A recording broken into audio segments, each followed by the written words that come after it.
So today we're going to talk about all the reasons why vitamins won't work. The first thing to talk about is, why do we need vitamins? Can't we get all of our vitamins from food? Many times you're not going to be able to satisfy that just by eating certain foods, especially vitamin D, magnesium, zinc, and even vitamin B3, which is called niacin. And with all that chemistry going on, your body needs roughly about 180 nutrients to allow that biochemistry to work. And it's actually very difficult to determine if someone's deficient in a nutrient by just checking the blood, because a lot of these nutrients are deep in your cells. A big reason why vitamins might not work in your body is that you might not have enough acid in your stomach. You can't absorb certain things like minerals. You're going to have a hard time breaking down things with B12, because B12 is usually in meat, and that's locked up with protein. And if there's not enough acid to break down the protein, you don't get absorption of B12. One big clue to know that you don't have enough stomach acid is if you have indigestion, heartburn, too much bacteria in your small intestine. The problem with synthetics is they don't get absorbed like natural ones. The next point I want to bring up is, when you take a vitamin or a mineral as an isolated nutrient, this is very unnatural. It's going to create a problem because in nature, you never see an isolated nutrient. If you take too much vitamin D, especially in higher amounts, you'll end up with a magnesium deficiency. It's important to know that a lot of these nutrients come in more of a kind of a complex with other nutrients. The other topic I'm going to talk about is the form of nutrition. For example, folic acid. You don't want to take the synthetic version. Anytime you take vitamin B9, you want to take that in the active form, the folate. The same thing that goes with vitamin B12. You don't want to take the synthetic version called cyanocobalamin.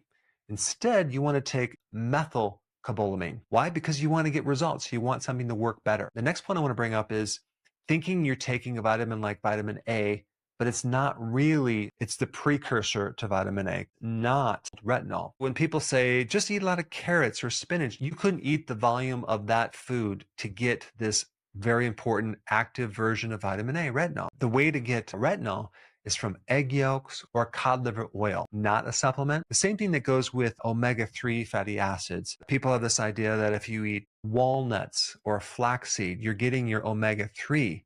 It's not true, because the active form of omega-3 is EPA and DHA. And you can get that from like fish oil, cod liver oil. Next point is, a lot of vitamins have fillers with maltodextrin, which is a starch. And they use maltodextrin as a spray agent to turn things into a powder. Problem with maltodextrin is it can compete for certain nutrients like vitamin C. You also have the problem of depleting certain nutrients, especially B1. B1 is essential in helping you break down sugar and refined carbs. And so when you're taking maltodextrin or sugar or starch, the need for B1 goes way, way, way higher. Next point, trying to get results from a vitamin or a mineral while at the same time you're eating junk or your diet sucks. Don't think that vitamins are going to work to compensate for a bad diet. And that leads us to the next problem with nutrition.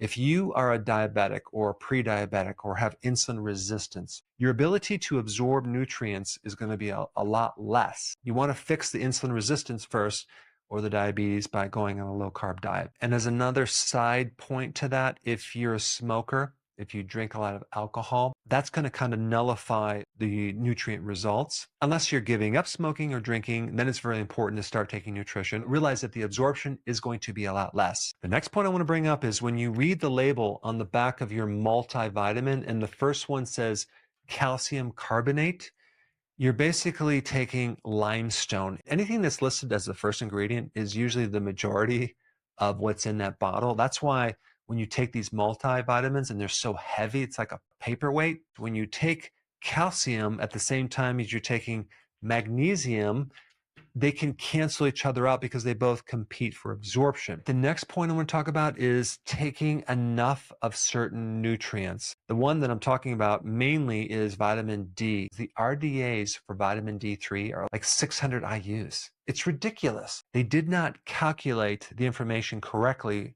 from 10 research studies when they came up with this 600 IUs. And I talked to a pioneer in vitamin D research, and this person said that this wasn't an error.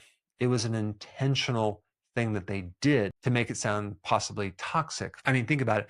10,000 international units of vitamin D3 sounds very, very scary, when in fact, it's only like being out in the sun for 20 to 30 minutes. It was found that this so-called air with vitamin D3, and I'm talking about 600 international units, should have been calculated at 8,895 international units if you corrected the confusion that they had from all of these studies. If you're taking 600 and you don't feel any difference, you know why. Now, this especially relates to the next point I want to bring up.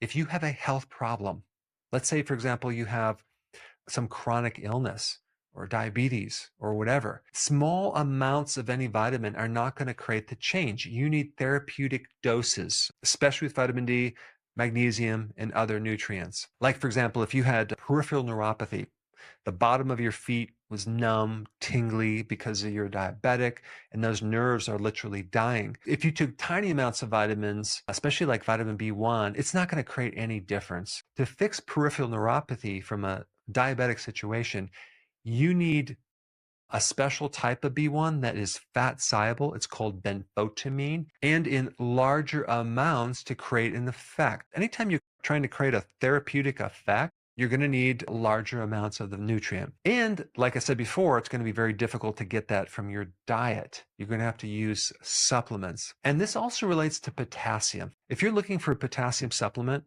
if the milligram dosage was 99 milligrams, you'd have to take over 47 of those tablets or capsules to get just the daily dosage of your potassium. So again, if you're taking potassium and you're just taking one of those a day, don't expect any change. I hope I shed some light on why vitamins might not be working for you and gave you some knowledge on what to do to get your vitamins to work better. Now, I have another similar related topic on mistakes people make with vitamins, and you should check that one out. I put it up right here. Hey, before you leave, I just wanted to give you a little quick history on some of the books that I wrote. This was one of the first books. It's called Dr. Berg Body Shapes. It was my attempt at writing about body types. What was very interesting about this book is I actually did all the images myself. Don't ask me why. They look actually not quite as professional as some of the images that I have in the new book. But anyway, this is my first attempt right here called Dr. Berg's Body Shape Diets. And then I wrote a book more extensive called The 7 Principles of Fat Burning. I don't even have a copy anymore, actually, because it's outdated. The next book, I put about 1,000 hours into this one right here called The New Body Type Guide. Major updates on the body types. I put a lot of energy into this. It has professional images, graphics, all sorts of things. Now, the problem with this book is it doesn't really describe what this is really about. Body types are only a small portion of what's in this book. And that's why I changed the name to the Healthy Keto Plan, okay? If you happen to have this book, you don't really need this book because there's only very, very minor updates. But if you don't have this, you need to get this one right here. This book goes into every single detail that you would ever want to know about. It goes into the 7 principles of fat burning. It goes into hormones, the body types, the basic keto plan. It goes into intermittent fasting. I talk about the 10 fat burning triggers and blockers and fat burning strategies with a lot of details in every single chapter. I go into body issues that interfere with losing weight. There's very few people that just have a weight problem. They have a lot of body issues, whether it's sleeping problems, stress problems, inflammation, menopause. I cover that extensively in this book. Then I talk about how to get rid of stress, and I show you a technique. Then I get into exercising. And then I have a lot of really good recipes in this book as well. So this is a good reference guide. On my website, if you get this book, you get this one free. It's called Healthy Keto Intermittent Fasting. This is the shortcut, quick guide to this book. And the reason I created this book is to have you, within 45 minutes, learn how to do keto, okay, in intermittent fasting, exactly what you need to do.